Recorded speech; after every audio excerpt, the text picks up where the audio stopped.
the Young and the Restless spoilers. Hey besties, welcome back to our channel. Today is an absolutely beautiful day, but honestly, my nervous system is in shambles, and we have so much to unpack. Grab your iced coffees and strap in, because we are diving straight into the madness of Genoa City. You guys, I am deceased. Stop what you are doing. I am literally shaking. Wait, we need to talk about this now. I am literally filming this while I'm running errands because I just had to jump on here and vent. We're not just watching this show anymore, we are invested. And I am personally attacked, offended, and totally living for the absolute cinematic mayhem that just went down at the Newman Ranch. Talk to the camera like these people are our real-life neighbors and we're spiraling over their choices? Done. Keep it super fast-paced, totally unfiltered, and a little chaotic? Easy. Because I am physically vibrating from the sheer audacity of this world-shattering saga. It's giving major, I cannot even energy, and we are spilling all the tea right now. Send help. My soul has actually left my body. So basically, we are at Victor and Nikki's massive vow renewal ceremony. The hype for this event was genuinely astronomical. Everyone in town was so excited, dressing up in their absolute best, ready to celebrate this grand reunion. The ranch was decked out, the lighting was flawless, and the vibes were supposed to be immaculate. But wait, hold on. Did you hear that?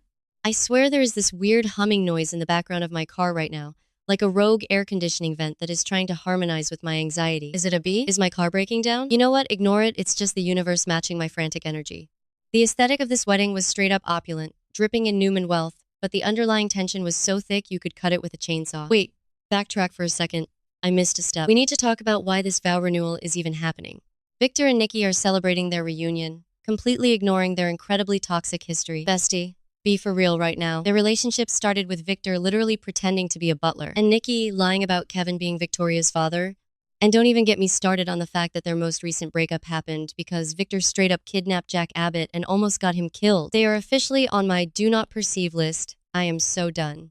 But no, they are acting like they are destined soulmates who have never done anything wrong, planning a romantic trip to Venice and forcing the entire family to watch them renew their vows. Oh, hold on. I should have mentioned this earlier, but Nick Newman is missing. Yes, Nick, the golden boy.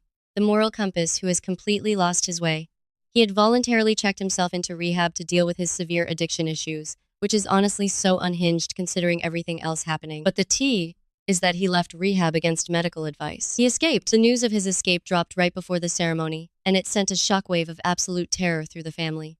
Did I say that yet? Ugh, my brain is mush. Moving on, Nick is out there, completely unsupervised, and his mental state is a total disaster. I am literally hyperventilating right now just thinking about his state of mind. Before he escaped, he hit rock bottom. He was having these terrifying, visceral nightmares at Crimson Lights where he was hallucinating taking sugar packets off the table, but instead of sugar, they were packets of fentanyl, and he was just swallowing them whole. The psychological damage is so real. His brain cannot tell the difference between reality and the perceived threat of Matt Clark, and now he is out in the wild, completely consumed by his addiction and his paranoia. And this is the energy hovering over Victor and Nikki's perfect little vow renewal. So, the news of Nick's escape reaches the ranch. Nikki, having actual maternal instincts, immediately starts panicking. She wants to postpone the vow renewal. She is begging Victor to just hit pause so they can find their son. But Victor? Oh, Victor refuses. He flat out denies her request. His ego is so massive, his need for control so absolute, that he refuses to let Nick's crisis ruin his grand romantic gesture. He forces the ceremony to continue. This is classic Victor manipulation, prioritizing his image and his desires over the literal life or death crisis of his own child. It is genuinely sickening, and I am screaming at my screen. Let me just flash back to the absolute mess I was in while witnessing this exact moment. I was mid-skincare. Okay? I had just applied a thick layer of this charcoal mask, and when Victor told Nikki the wedding was proceeding, my jaw dropped so hard the mask cracked.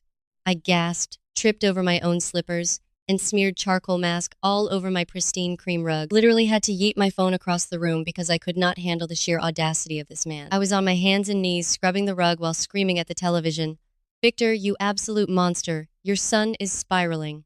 Despite the underlying dread, the ceremony reaches its climax. The guests are all gathered. Abby is there, noticeably without Devon because their marriage is currently hitting a terrible turning point over his unhinged rage.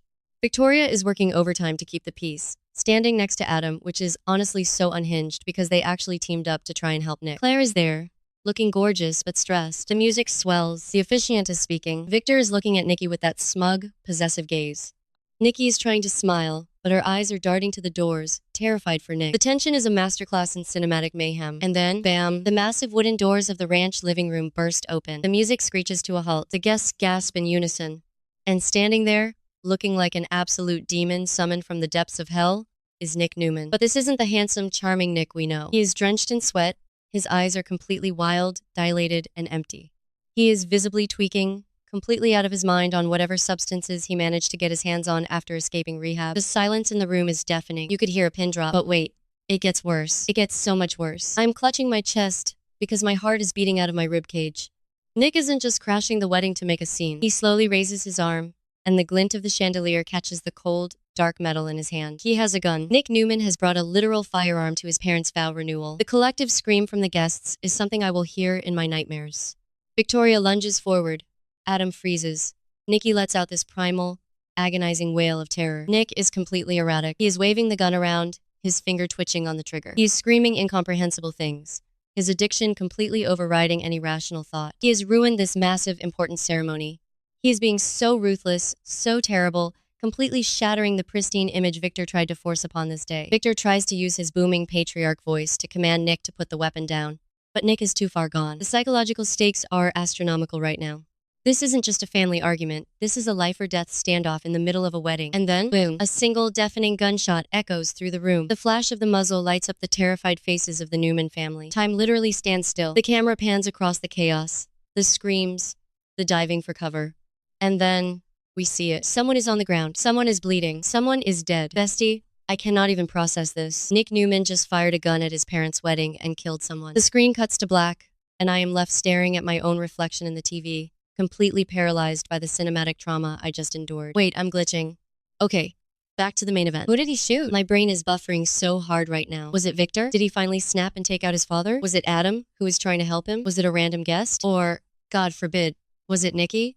If he shot Nikki, I am calling it, the villain arc is about to go nuclear. Nick is going to wake up from his drug-induced haze, realize he murdered his own mother at her vow renewal, and completely lose whatever is left of his mind, manifesting a total dumpster fire by the next update, because there is no coming back from this. I am genuinely unwell.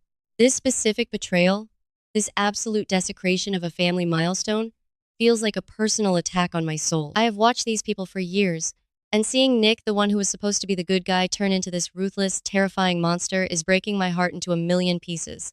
The sheer tragedy of addiction, mixed with the toxic Newman family dynamics, has created the most explosive, devastating climax in daytime television history. I need to go lay down. I need to drink a gallon of water and stare at the ceiling. My grip on reality is slipping, and this show has officially become my entire personality. I am not okay. If anyone needs me, I will be in the comments section spiraling with the rest of you. Let me know your unhinged theories on who caught that bullet, because I am straight up losing my mind. Stay safe out there, besties, and remember to never ignore a rehab escapee when you're planning a wedding. Bye!